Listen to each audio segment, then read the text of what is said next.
Ich war unterwegs und habe so viele Beeren gesehen, die will ich so draufzeichnen und dann schaue ich weiter. Also ich weiß noch nicht genau. Ich wünsche euch auf jeden Fall viel Spaß mit dem Video. Schön, dass ihr alle da seid. Ja, fangen wir einfach an. Ich nehme also hier meine Kohle und zeichne mir das Motiv einfach mal ganz kurz auf.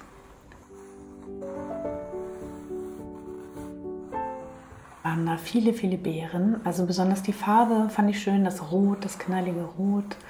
Und ja, die Hagebutten, die gebe ich jetzt hier mal so wieder. Die fand ich sehr, sehr schön, die Form. Ich mache das ja auch, um meine Idee einfach auch aus dem Kopf zu bekommen. Und auch wenn ich nachher da wahrscheinlich gar nicht mehr viel von sehen werde, kriege ich hier auch automatisch schon eine Bildaufteilung mit rein.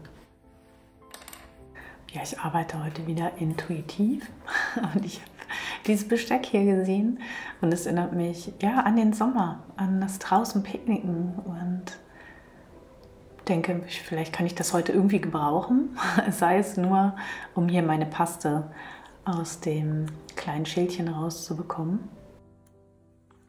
Hier also meine Paste, die ist schön cremig. Ja, gebe ich jetzt einfach mal hier drauf. Ich weiß ehrlich gesagt gar nicht, wieso ich jetzt Paste nehme, ehrlich gesagt. Aber ich habe einmal Lust dazu und hey, diese Streifen, die sehen noch gut aus, auch wenn sie jetzt gerade nicht passen. Aber es ist schon toll, dass man das damit machen kann. Also wie du siehst, wenn du mal Streifen brauchst, nimm einfach so ein Holzmesser und ich kann jetzt einfach auch die Hände nehmen und das damit wieder glätten und dann entsteht so eine Mischung aus diesen Texturen. Oder auch einfach ein Spachtel. Und das ist es halt. Es macht einfach Spaß, mit den Werkzeugen, mit dem Material zu arbeiten und um einfach auch zu gucken, was entsteht und ja, diese Ruhe jetzt zu finden. Mit dem Palettenmesser kriege ich das besser aus der Schale raus. Auch das, was du da hast. Während das jetzt trocknet, mache ich erstmal schnell das Werkzeug sauber, damit ich das auch danach einfach weiter benutzen kann. Ja, und dann kann es trocknen und ich mische mir einen neuen Farbton an. Ach, ich kann hier auch mit dem Tuch natürlich tolle Muster reindrücken. So hast du auch nochmal eine schöne Textur.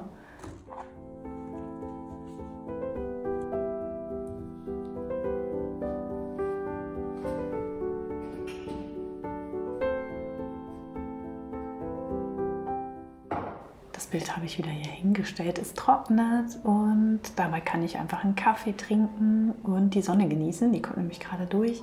Es ist warm, also es trocknet wahrscheinlich relativ schnell. Ja, ich habe mir auch noch einen Farbton angemischt. Es ist noch ein bisschen klamm, aber das reicht aus. So, jetzt habe ich hier meinen Farbton. Ich fange erstmal mit einem dunklen Farbton an.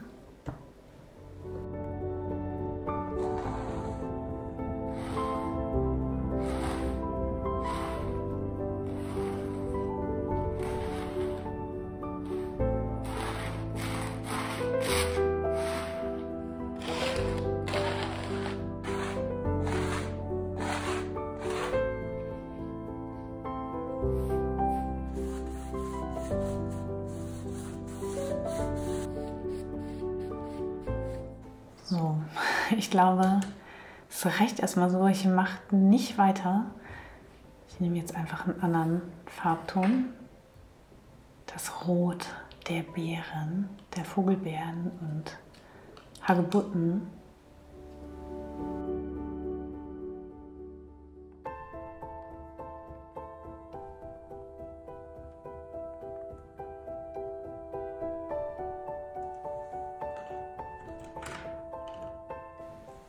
Ich kann ja auch eigentlich nochmal das Werkzeug testen und damit arbeiten. Aber doch, die Streifen sind sehr präsent, also dann nehme ich doch erstmal den Spachtel wieder. Wow, was für ein Knaller. Kein Wunder, dass die ganzen Vögel da drauf fliegen, im wahrsten Sinne des Wortes. Es ist ein sehr schöner, kräftiger Farbton, aber ich will den noch ein bisschen reduzieren und verteile den ein bisschen dünner.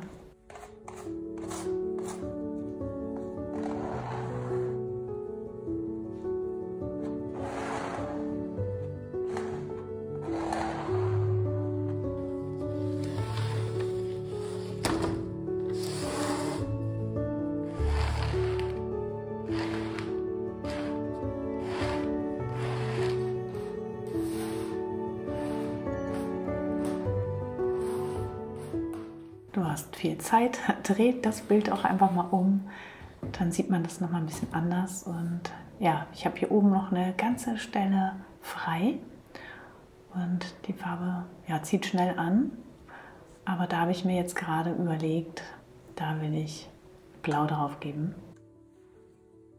Zu viel Wasser im Pinsel, aber es macht nichts. Dadurch wird es halt sehr transparent und dann gebe ich hier einfach noch mal was nach. Blau gefällt mir auch gerade gar nicht.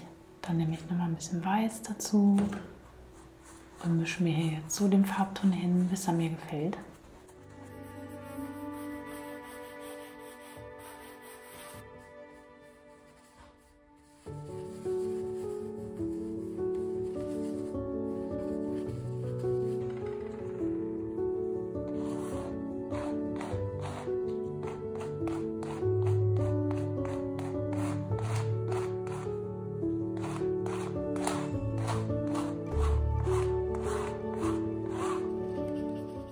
Sehr kalt die Farben. Ich gebe da nochmal vorsichtig ein bisschen Sonne drauf und verstreiche das nicht doll. Also ich bin nicht doll auf der Oberfläche, ich streiche das ganz leicht nur darüber.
Es war so gedanklich so eine kleine Reise sogar durch den Sommer, weil ich die Früchte so gerne mag und die erinnern mich dann einfach auch immer an den Sommer und ja, ganz abstrakt, vollkommen gegenstandslos, das dann noch umzusetzen, also von so einer Idee des Gegenständlichen auch in eine abstrakte Richtung zu gehen. und für mich so diese Stille und Tiefe, die so auch der Herbst mit sich bringt und dann auch schon rübergeht in den Winter, das ist für mich so dieses Bild jetzt. Und es hat mir sehr viel Spaß gemacht, sehr viel Ruhe gegeben, es ist ganz viel Tiefe und Wärme, ja, und auch Kühle, so eine Zerbrechlichkeit in diesem Bild drin. So wie wenn man auf Eis geht. Hält mich das Eis? Ist es dick genug? Also ja, so eine gewisse Ungewissheit ist dann auch da. Und ja, Wechsel, ob jetzt Jahreswechsel oder was auch immer für Wechsel, bringen eben auch das immer mit sich. Also der Herbst verbindet, finde ich, immer ganz viel und besonders eben auch ganz viele schöne Farben. Also schön, dass ihr da seid. Danke fürs Zuschauen. Danke für dein Like, danke für dein Abo und danke für deinen lieben, tollen Kommentar. Ich habe noch einen Schluck Kaffee, ich gehe noch mal kurz raus, trinke den jetzt noch mal ganz in Ruhe und du kannst dich jetzt auch vorbereiten. Hol deine Farben raus oder guck noch mal, welche Farben sind da gerade bei dir. Geh kurz raus oder ja, fang direkt an. Ich wünsche dir ganz viel Spaß dabei. Tschüss!